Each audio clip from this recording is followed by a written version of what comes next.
Welcome back to another episode of Raw Thoughts, me, myself, and AI, where me and ChatGPT, we have a conversation about my life, my history, why I am the way I am, why topics for men come up, and why I am kind of able to speak on them from past experiences and probably future experiences if we have it right.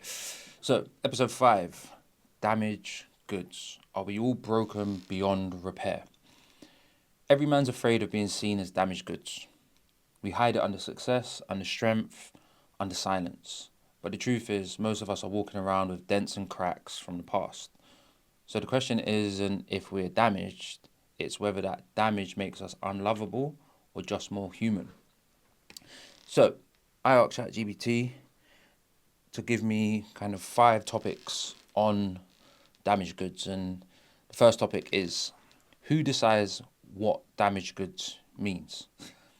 Why do men call women damaged for their past but call men experienced for the same things?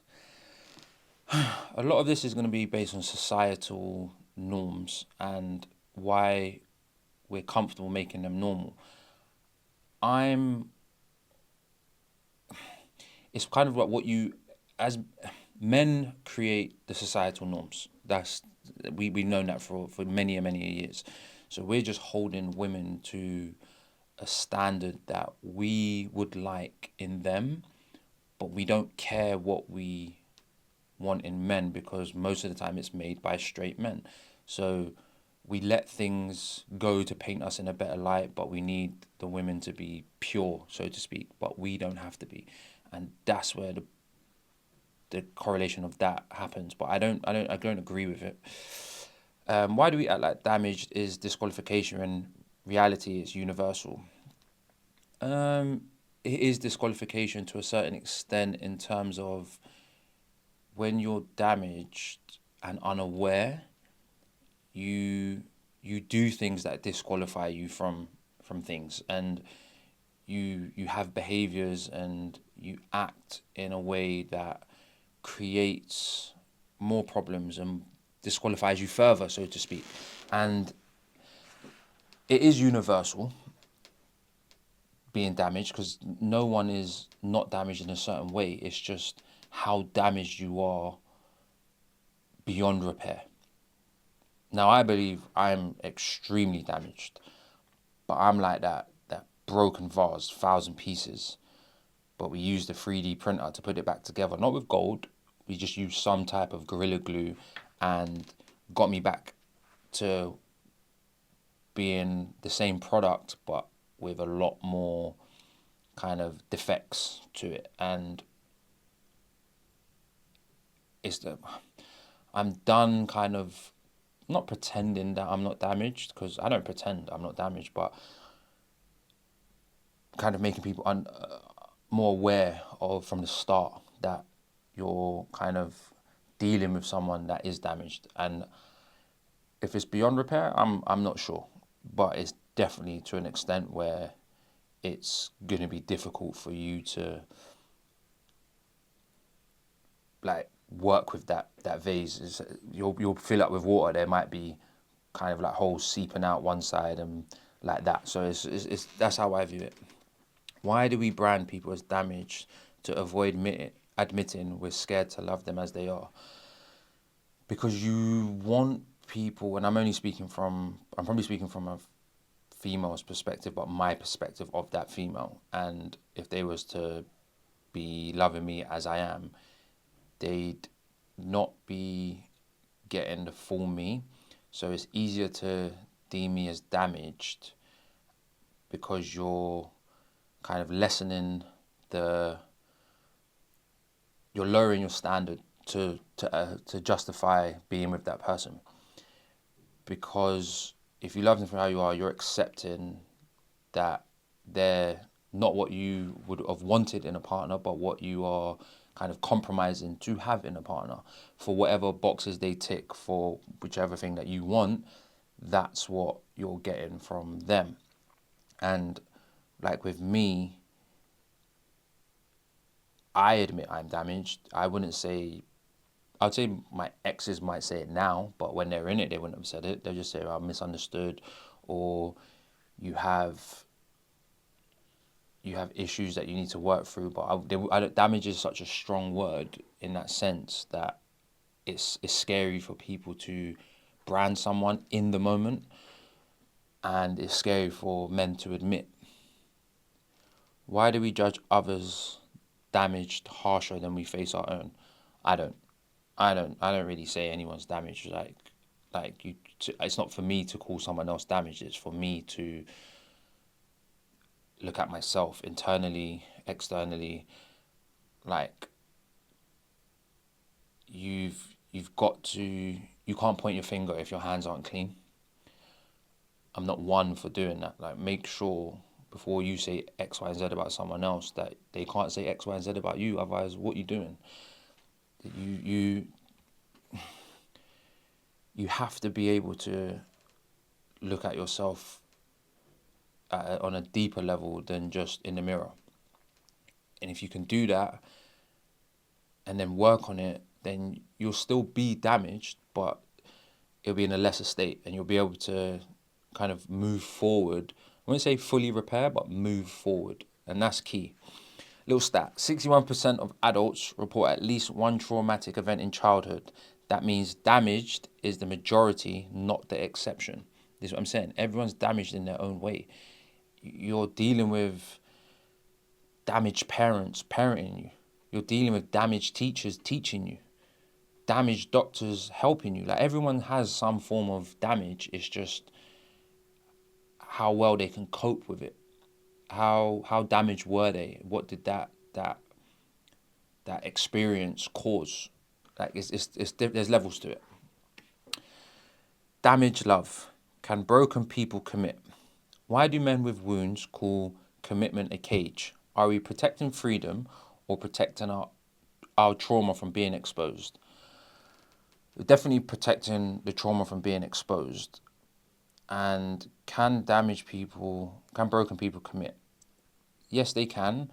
It's just if they feel safe and if the person they're with is accepting of their issues, their trauma.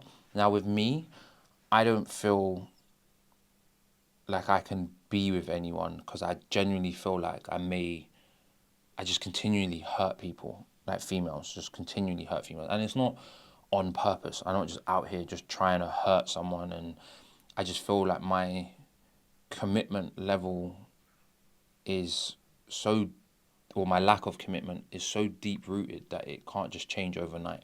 And there's times where I'll go through moments and I'm like, oh yeah, this could work. This could be, blah, blah. Nope. It's like the power board just turns off and you just revert back to default settings. As much as I can upload as much therapy and all of that stuff, soon as a power cut comes, back to normal. And it's breaking that norm to become a better person. But yeah, it's definitely protecting the trauma from it, because men don't like to be seen as weak, but they're not realizing just exposing some of the trauma brings that person closer to you, and they feel you're stronger, but also at the same time they're scared of it being thrown back in their face, because some people do that. Why do we push partners away once they get too close? Is it them or the mirror they hold up? It depends. It's an attachment thing.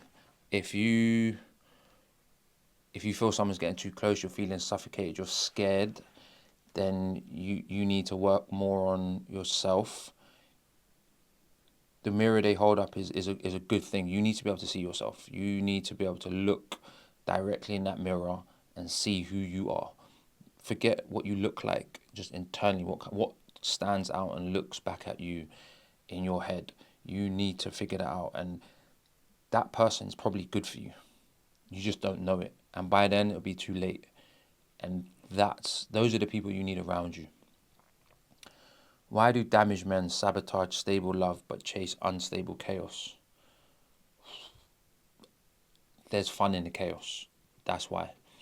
And there's probably less commitment in the chaos because it's chaotic. It's what you don't want long term, but in the moment it's fun. Whereas the stable love is very, it's boring at times. It's not what you want. It's not giving.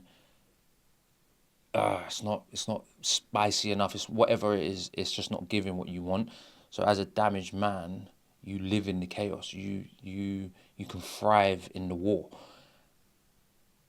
and you probably get more kind of lustfulness than you do in the stable love. And damaged men always want short-term fixes and never long-term, because long-term requires too much work. Why do we assume love should heal us instead of doing the work ourselves first? I don't think love should heal you.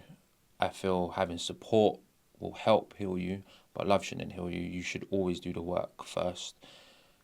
You can't be damaged and then someone love you and that's okay, because all you're going to do is poison that other person and damage that other person. Now you've got two damaged people together.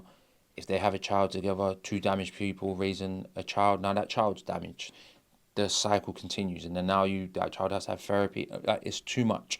So work on yourself now. Whoever's listening to this, whoever wants to work on this, work on yourself now. Couples where one or both partners have an insecure attachment styles are over 50% more likely to divorce. Cheating, damage or choice? Why do we blame cheating on being damaged when it's actually a choice? Of course it's a choice. 100% it's a choice. You choose to go and be doing something you shouldn't be doing. You've chosen that. Whether or not you're damaged beyond repair that you can justify it in your head doesn't change whether you chose to go and do it or not, because that's, at the end of the day, a choice. There's no gun held to your head. It's a choice.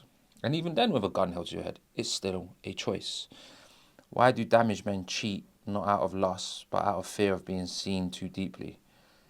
Again, it's the chaos theory, as in you want the short-term chaotic experience versus the real exposure of yourself, and a relationship will bring that out of you over time. And it's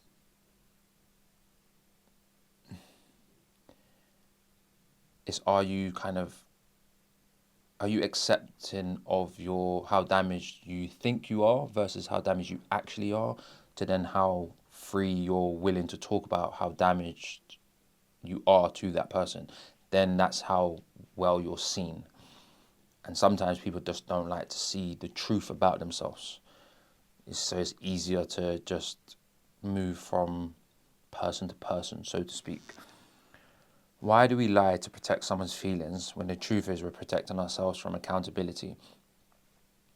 Sometimes just the truth is just a longer process of having to deal with someone else's thoughts and words.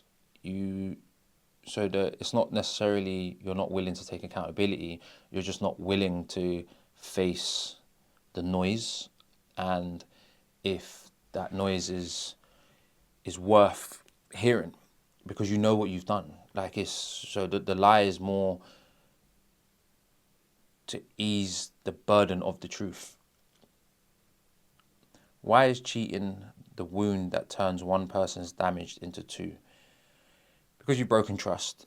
It's that simple. The trust is now broken. That person feels like you can do it at any point, at any time. When reality is, you could have done it at any point, any time, anyway. They can too, but as soon as it's done and confirmed, it's pretty much an uphill struggle to get back to wherever you were before. And you've now created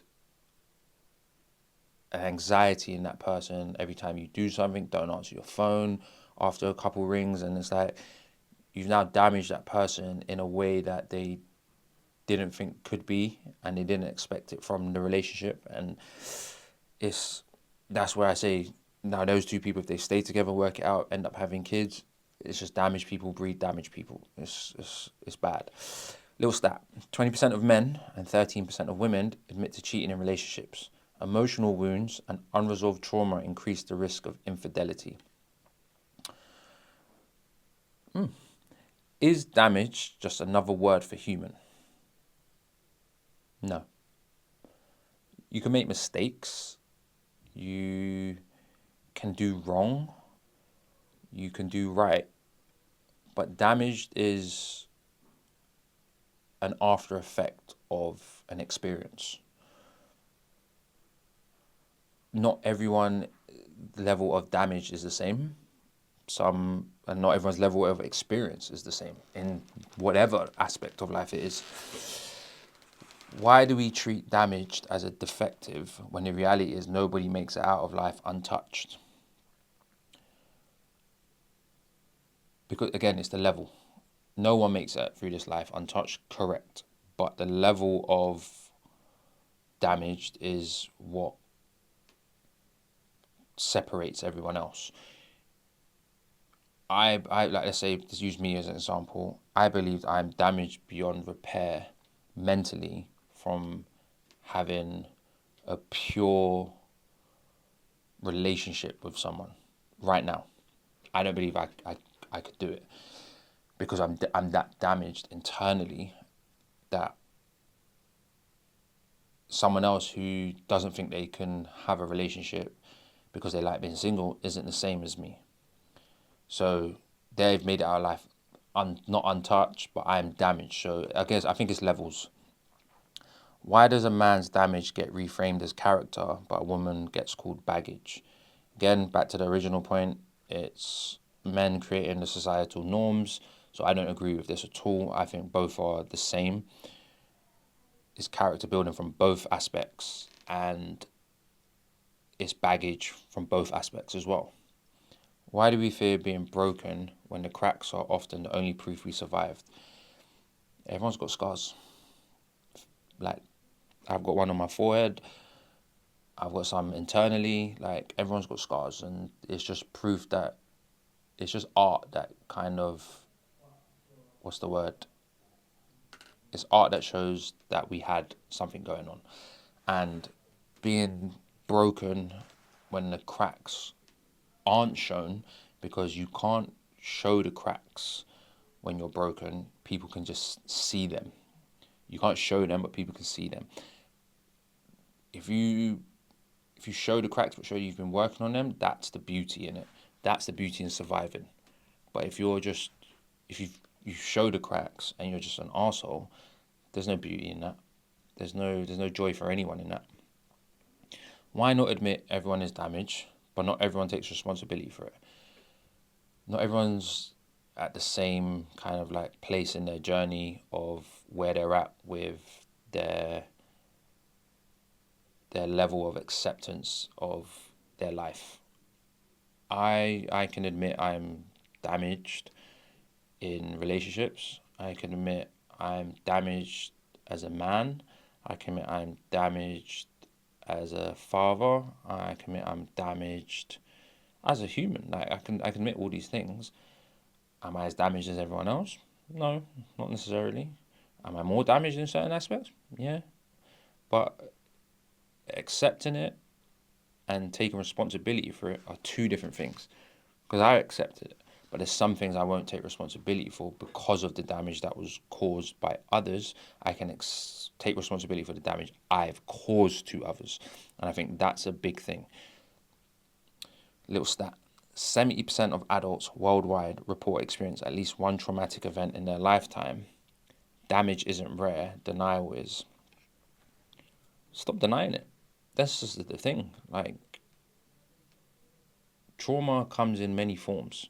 Everyone's experienced it, but your trauma versus my trauma are going to be two different traumas, but they're both traumatic. You didn't need to go through that experience, but you did, and you're still here. That's how you have to look at it.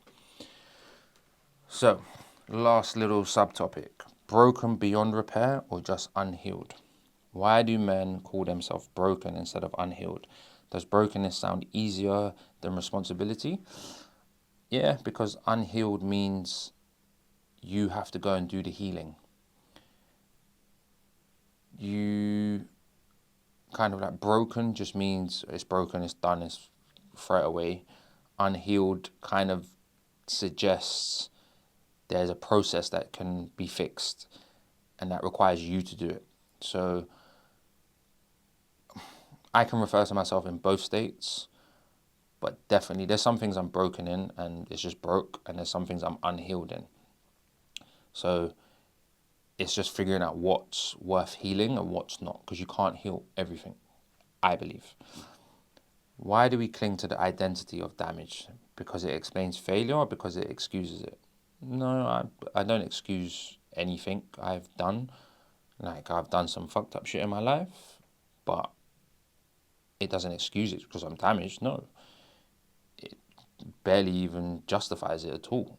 So I'm just, the damagedness in me has just made me think it's okay to do it, but it's not in reality. So I don't cling to the identity of damage because I don't walk around and say it, but I can admit that I am. Why do we fear healing? Because we'd lose our excuse, or because we'd have to learn to love differently? Probably to learn to love differently. I don't know how to love females like that, but it's something that healing may bring. And as I said, right now, I could not be in a relationship because it's not fair on that person. They're not getting a proper, like, man. Like, internally, externally, I'm male as it comes, but internally they're not getting that, and it's not fair. So it would definitely be, I would be learning to love differently, and that's a scary thing because I just don't know how. Why not admit damage doesn't mean doomed? It means there's still something worth rebuilding. Yes, it definitely does mean there's something worth rebuilding if it's something you can rebuild. Not everything damaged is worth rebuilding, but remember, there's different things that you're damaged in that you can prioritize to make your life easier and for others as well. Little stat for you. 30 to 40% of insecurely attached adults shift towards secure attachment with therapy and intentional effort. Healing is possible, not theoretical. I agree. Like, there was no way 4 years ago I would be sitting here talking about stuff like this at all.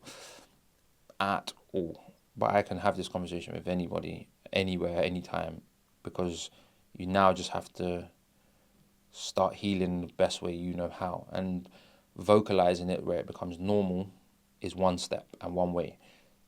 Then you got to do work on the process of changing your mindset towards certain things. So, in conclusion, being damaged doesn't mean you're unworthy. It means you're alive. The difference is whether you let your scars guide you to healing or you use them as proof you're beyond repair. Just because you're damaged doesn't mean you're not fixable. I'll use the vase again. You've seen some vases or vases, however you say it, that have been broken, but have got the little gold shimmers as to where they've been fixed back together. That could be you. You don't have to just be broken on the floor or chipped or anything like that. And if you are, it's okay. There's beauty in everything, but just don't wear it as if that's all you are. You are more of something than you are damaged. You see it? So the size of the vase is yay big. This much has been damaged. There's still more of you that's not damaged than this little bit. This doesn't define you. That was another episode of Raw Thoughts, Me, Myself, and AI. I'll see you again soon.